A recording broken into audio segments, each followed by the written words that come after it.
जय श्री राम, जय जय राजस्थान, जय भारत माता की, जय देवरूपी रबारी समाज की।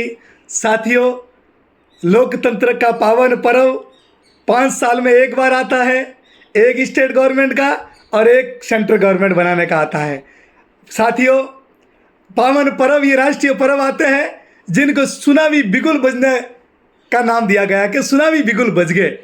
कई ऐसे नेता होते हैं जिनको 5 साल में सिर्फ चुनाव आता है तभी उनके कान के अंदर सुनाई देता है, बाकी वो बहरे हो जाते हैं। यानी चुनाव का बिगुल बजता है तभी सुनाई देता है। तो अब उन्हें सुनाने की बात आ गई है। राजस्थान के जितने भी मेरे देवासी रबारी राइका समाज है, जहाँ जिस क्षेत्र में आपके सांसद जी आते हैं प्रत्याशी बनकर, आपको 2 बातें जरूर उनको कहना है। पहली, देवासी समाज का गौरव राइका बाग, जिनका नाम बदल दिया गया है, राई और काय अलग अलग कर दिया गया है, ये हमारी रबारी समाज की आस्था को ठेस पहुंचाया है। सबसे पहले तो उनसे यही सवाल करना है कि ये शुद्धिकरण आपने क्यों नहीं किया।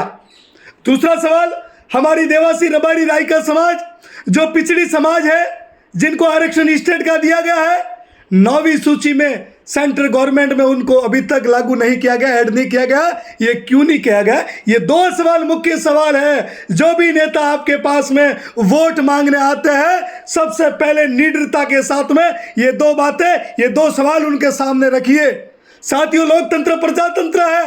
हमारा हक और अधिकार हमें छीनना पड़ेगा, और हमारा हक और अधिकार नहीं मिलता है तो हमें लड़ना भी पड़ेगा। और लड़ना कैसे? वो वोट की ताकत से लड़ना है। इसलिए पिछले 2-3 दिन में कई सारे लेटर और कई सारी चर्चाएं चल रही है, ये सुनावी बिगुल की वजह से चल रही है।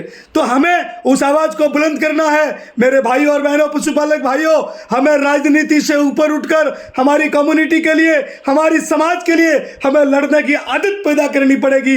जब तक आपके अंदर, हमारे अंदर, हमारे समाज के हक और अधिकारों की लड़ाई के लिए आपसी मतभेदों को भूलकर, निजी स्वार्थों को छोड़कर लड़ने की हिम्मत पैदा नहीं होगी, तब तक हमारी समाज को कुछ भी मिलने वाला नहीं है। ना पूरे राजस्थान में 35 से 40 लाख की आबादी है, एक भी सांसद के टिकट दोनों पार्टियों ने नहीं दिए। ये बड़ा दुर्भाग्य है। इसके लिए मेरे भाई और बहनों, अभी भी हमारे अंदर कहीं ना कहीं कमियां हैं। हमें अभी भी एक्टिव होने की जरूरत है, जागृत होने की जरूरत है, और हमारे हक और अधिकारों के लिए लड़ने की जरूरत है। साथियों, हमें किसी का हक मार के नहीं लेना, लेकिन हमारा हक और अधिकार नहीं मिले तो इसके लिए लड़ने की आदत पैदा करो, क्योंकि कहीं ना कहीं ये हक और अधिकारों के लिए कहीं ना कहीं धमाके करने पड़ते हैं, और जब तक धमाके नहीं होते हैं तब तक नेताओं को सुनाई नहीं देता है। आइए आप और हम सब लोग मिलकर हमारी आध्यात्मिक, सांस्कृतिक, राजनीतिक तमाम हमारी विरासतों के लिए हम लोग लड़ेंगे, ताकि हमारी समाज भी इस 36 कुंभ के साथ साथ में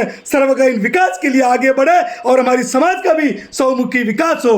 मैं आपका अपना भाई जालाराम देवासी आप सबसे अपील करूंगा कि 2 मुद्दे जो मैंने आपके सामने रखे मजबूती से उठाने हैं, और जब तक ये 2 मुद्दे हमारे कहीं न कहीं मजबूती से हमें आश्वस्त नहीं करते हैं, तब तक हमारी लड़ाई इस लोकसभा में भी जिंदा रखनी है। जय हिंद, वंदे मातरम।